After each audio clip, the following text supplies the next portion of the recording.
আসসালামু আলাইকুম বন্ধুরা, কেমন আছো? সবাই ভালো, নিশ্চয়ই ভালো আছো। তো আজকে অনেকদিন পরে তোমাদের সামনে একটি ভিডিও টিউটোরিয়াল নিয়ে হাজির হয়েছি।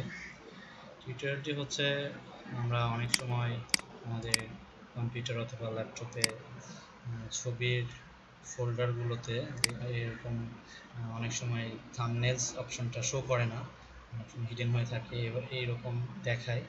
তো কিভাবে এই অপশনটাকে আগের অবস্থায় থাম্বনেলস অপশনটা ফিরিয়ে আনতে হয় সেটা আজকে দেখাবো। So let's see.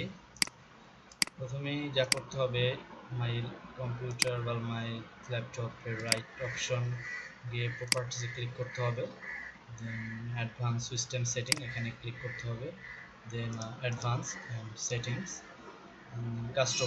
কাস্টমে দেখবা যে এখানে কোনো শো থাম্বনেলস ইনস্টেড অফ আইকনস, এখানে টিক চিহ্ন যদি দেয়া থাকে তাহলে ওই তোমার এই থাম্বনেল শো করবে, আর যদি টিক চিহ্ন না দেয়া থাকে তাহলে শো করবে না। সো যদি টিক চিহ্ন দিয়ে অ্যাপ্লাই করবা, দেন ওকে দিবা, দেন ওকে দেওয়ার পরে দেখো এখন শো করছে। সো এভাবে এই জিনিসটা এভাবে করলেই তোমরা থাম্বনেলস দেখতে পাবা ছবির। সো বন্ধুরা, আজকে এ পর্যন্তই। আবার নতুন কম্পিউটার টিউটোরিয়ালে হাজির হব। যদি ভুল ত্রুটি থাকে ক্ষমা করে দিও।